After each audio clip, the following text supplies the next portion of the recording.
قام مشعبي بدون انذار ماسك الراجل الغلبان ده قتله، ومسك مساعده هو كمان وكان هيقتله. بيقول له انت مفكر ان فشلك ده هيعدي بالسهل كده؟ لكن سيبك بقى من ده كله. تيان بيمسك سلاحه وبينزل على رقبة مشعبي بيطيرها. ادي واحد في سكة السلامة. وتعالى انت بقى معلم. تيان بيكشف عن نفسه والتاني بيقول له ازاي ده حصل؟ ازاي انت حصلت على القدرة دي؟ خلصت كده كلامك؟ طب بالسلامة انت كمان. وبيقول له تيان بالنص كده انا لست ماشية لا ابقى ساكنا بينما هناك من يحاول قتلي، لوموا انفسكم للعبث مع الشخص الخطأ. يخرب بيت العظمة يا جدعان. قبل اي حاجة ما تنساش تصلي على النبي محمد صلى الله عليه وسلم، ويا ريت بقى تشترك في القناة وتفعل زر الجرس، وده بقى عشان يوصلك كل حكاياتنا الجديدة. خلاص بقى ما فاضلش حاجة على 10,000 اخ واخت. وبالمرة كده يا اسطى اخبطنا اللايك المتين، وكفاية بقى رغي او يلا بينا على طول. لقى معركة قائمة على أحر من الجمر بين طلاب الأكاديمية الأولى بقيادة مشعبي ووحش مرعب لأقصى درجة، مش نافع معاه أي حاجة، ولا تقول لي بقى قدرات ولا مهارات، ولكن ده بيعصب مشعبي وبينطلق بأقصى سرعة وبيضرب الوحش بكامل قوته، ولكن في نفس الوقت الوحش بيطيره بعيد. يا ترى مين المنتصر؟ وكل ده وتيان لسه بيراقب كل حاجة، ولكن المنتصر هو مشعبي بفرق السرعة لا غير. يا نهار ابيض يا جدعان. تيان بيتحسر على الفرصة اللي ضاعت، فرصة الفوز بالمركز الأول راحت قدام عينيه، ولكن هو بفجأة الوحش بيستيقظ بقوة أكبر. إزاي؟ إنه هيجان دم الوحش، واللي في لحظتها الوحش بيهرب على طول. مشعبي مش فاهم اللي جرى، ولكنه بياخد جماعته وبيروح وراه على طول، وده لأن قيمته أصبحت 1000 نقطة. وتيان بأقصى ما عنده انطلق وراه هو كمان، ولكن أول ما بيوصل بيتصدم حرفيا من اللي شافه. الوحش بيكون بيشرب في مادة غريبة، وساعتها تيان بيتأكد إنها سبب زيادة قوته، فبيقرر يخلص عليه الأول وبعدين يشوف حكايتها إيه. ولسه بيهجم على الوحش كان الوحش خلاه يرجع من حيث أتى، لكن تيان مش ساهل برضه، كانت طلقة سهم كفيلة إنها تعميه. واحلى مسا عليك وبياخد سيفه وبيهجم عليه، وحرفيا قسم الوحش 2. واخيرا يا جدع. وبعد كده بيروح ياخد شويه من السائل اللي ما بيكونش عارف هو عباره عن ايه، وفي الوقت اللي بيسيب فيه قاروره تتملي بيروح ياخد كل العناصر المهمه من الوحش، وبعد ما خلص بيروح يحطم مصدر السائل الغريب ده عشان محدش يعرف ياخد منه اي حاجه. وفي نفس اللحظة اللي تيان مشى فيها بيوصل مشعبي وبيلاقي ان حد قدر يقتل الوحش اللي قضى معاه ساعات في دقايق معدودة، وكمان اخد منه كل العناصر المهمة. الواد هيتجنن وبيستحلف لا يقتلن من فعل به هذا. انت اللي جبته لنفسك يا عم تيان، وبيخلي بقية المجموعة تدور عليه. في الوقت ده بيكون عمنا تيان سامح كل حاجة وبيقول لهم بسخرية تبقوا وروني هتلاقوني ازاي، يلا سلام. ولكنه بيكون قلقان من وقت تقديم العناصر، لان في الوقت ده الكل هيعرف ان هو الشخص اللي عمل كده، وعشان كده لازم يستغل ال3 أيام دول في زيادة قوته. وبالفعل بيبدأ يجرب دم الوحش بس بيلاقي طعمه لا يطاق. امال انت فاكره ايه؟ عنب مثلا؟ اشرب يا حلو، ده انت مستنياك ايام سودة. وبيبدأ في تمارينه وبيلاقي ان قوته بتزداد بمعدل غير طبيعي. وبعد ما ال3 أيام خلصت جه وقت المجزرة. الكل بيطلع العناصر اللي معاهم بس كلهم حاجات تعبانة كده، لغاية ما بيجي اليو وبيكون جمع 195 نقطة. الكل متفاجئ من عدد نقاطه، لغاية ما بيجي مشعبي وبيقول له 195 نقطة؟ طب وسع كده، وبنعرف انه جمع 427 نقطة. العيال هتتهبل، بس هو كده اللي هيفوز بالمركز الأول.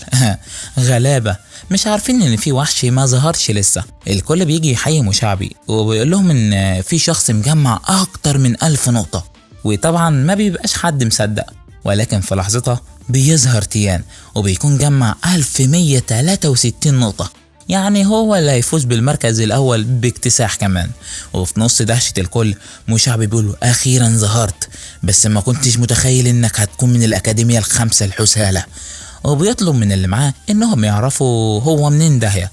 وفي الوقت ده بقى بتسلموا المشرفة 3 قارورات من دماء الوحش متوسط المستوى و100,000 ين مكافأة مالية، وكل أفراد الأكاديمية ال5 مبسوطين على الآخر. ولكن المعلم بتاعهم اللي كان رافض مشاركة تيان من الأول بيقول لصديق تيان خلي صاحبك يخاف على نفسه، لأنه مش مدرك حجم النصيبة اللي بقى فيها، وده لأنه أغضب أحد أفراد عائلة مو، ودي من أقوى العائلات في المدينة وبتملك الأكاديمية الأولى، يعني تقدر تقول كده إنه لعب مع الشخص الغلط. وأثناء التتويج بيقول مشعبي لتيان اكيد انت عندك الجرأة الكافية انك تعمل معاه كده. والا بيقاطع كلامه ليو وقال له بسخريه: وتيان فاز بقدرته لوحده. الكلمتين دول بقى بيعصبوا شعبي جدا وبيقول: تيجي نعرف مين فينا الاقوى. اوبا، الموضوع شكله هيولع. تيان بيقول له: تعالى في اي وقت وزي ما تحب. يخرب بيت العظمه يا جدعان. وبيقول تيان: مهما كان مش ده الشخص اللي تعرف تهرب منه. على اي حال فالاقوى هو من يتربع على عرش ملك الساحه. بعد كده تيان بيرجع البيت عادي، بس الظاهر كده انهم اتفقوا على حاجه احنا لسه ما نعرفهاش. بتطمن اخته عليه وبتساله عن الحاجات اللي جايبها دي، فبيقول لها انه جاب الكتاب ده عشان يعرفوا هم عباره عن ايه. وبالفعل بيلاقي نفس الماده دي موجوده، وبيعرف ان اسمه اكسير تيراكور، ماده قادره على رفع مستوى المهاره بدون اي تدريب. الواد مصدوم ومش مصدق انه قدر يلاقي حاجه بالندره دي بسهوله قوي كده.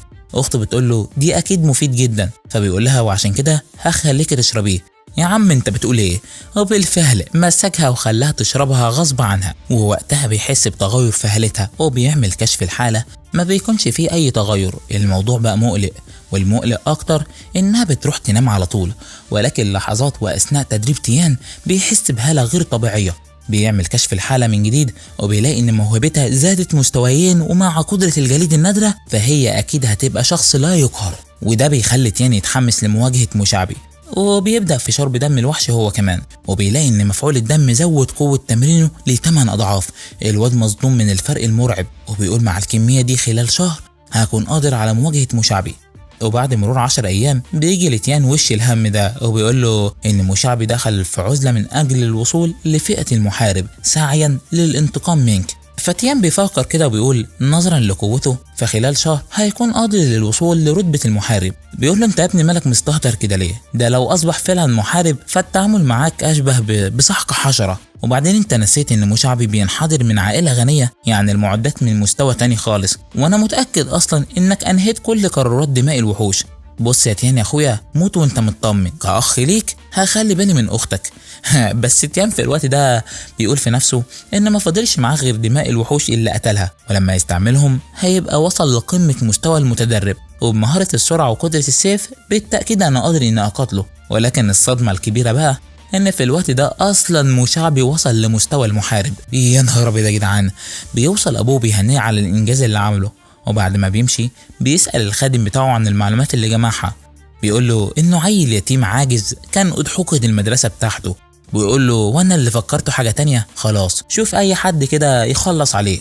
اوبا، لجأ للاسلوب الاوغاد ده. فبيقول له الخادم بتاعه ان مقاتلي الظل دول 1 في المليون. انت متأكد ان شخص زي ده يستاهل كل العناء ده؟ فبيقول له: خليني اقول لك على سر، الأكاديمية ال5 دي اصلا مش من اجل تنمية المواهب، لا خالص، ده من اجل تطبيق قانون القوي يأكل الضعيف. يعني كلكم طبخينها مع بعض كده يعني. عشان اللي ما فهمش، في حالة ظهور عبقري من احد الفقراء هيقوموا بقتله على طول. في الوقت ده بقى واثناء ما كان وانج راجع من التدريب بيلمح قائمة كشف الحالة موجودة فوق العمود ده. بتعمل ايه دي هناك؟ وبيعرف منها انه شخص بيملك مهارة الظل واللي بتمكنه من الاختفاء. والله وعملوها الاوغاد يا معلم. ولولا قدرة كشف الحالة لكان انتهى بيه الحال ميت من الهجوم ده. تيان بيفهم ان ده قاتل بعته مشعبي، بس اللي مش فاهمه ان طالما مشعبي اصبح محارب ليه بيستخدم الخدعة الرخيصة دي؟ بيحاول شادو ان يهجم عليه من نقطة عمياء، لكن تيان بكل مهارة بيتصداها. بيحاول من جديد ولكن تيان بيستخدم مهارة السرعة، وفجأة لقى تيان قدامه ولسه بيهجم عليه كان اختفى من جديد. ايه يا عم، هنلعب بقط وفار ولا ايه؟ طب تعالى بقى. وفي لحظتها تيان بيسيبه. شادو مش فاهم ازاي ده حصل، ده حتى مقاتلي النخبة مش قادرين يشوفوا قدرتي. واول ما تيان بيقرب منه بيهجم عليه بهجوم مفاجئ. هو انت يا ابني ما حرمتش؟ بيقول له تيان: هتقول لي مين اللي بعتك ولا اعرف بطريقتي؟ بيقول له: احتراما لقوتك هقول لك، الشخص المسؤول عن كده هو مشعبي. وبيفارق الحياة وساب تيان في وضع لا يحسد عليه. الواد بينسخ مهارة الظل وبيدمجها في نفس الوقت، وبعدها على طول بياخد بعضه وبيروح، وبيكون اخد مجموعة عناصر كده وشوية فلوس. واثناء ده بيشد انتباهه كتاب كده بيكون محتواه عن اسرار استخدام السيف. تيان بيتحمس وبيروح يتدرب عليه، لكنه في وقتها بيفتكر ان اخته لسه ما جاتش لحد دلوقتي وممكن يحصل لها زي ما حصل له. الواد بينط من الشباك مفزوع وراح بسرعة يدور عليها، ولكن اثناء ده بيجي حد من وراه وبيثبته من ظهره. الواد بيلف ولسه هيقتله، لقاها اخته يا ابن المجنونه. في الوقت ده بيكون مشعبي بيراقبهم وبيقول ازاي الوغد ده لسه ما ماتش. في الجانب الاخر بيكون تيان عارف انه بيراقبه، ده لدرجه انه فضل مراقبه لحد ما وصل بيته. بيجي تاني يوم وبيكون ما بيعملش حاجه غير مراقبه اخته.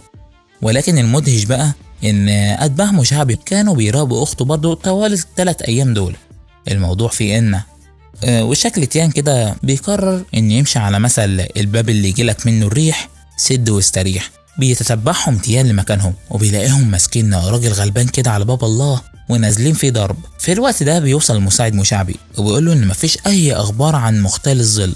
بيقول له طب خلصت على اخت الوغد ده؟ قال له انا بنفسي اللي هخلص عليها. قام مشعبي بدون انذار ماسك الراجل الغلبان ده قتله ومسك مساعده هو كمان وكان هيقتله.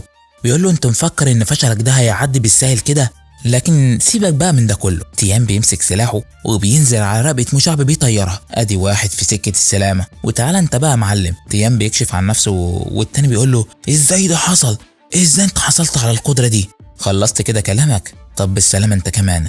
وبيقول له تيان بالنص كده انا لست ماشيه لا ابقى ساكنا بينما هناك من يحاول قتلي.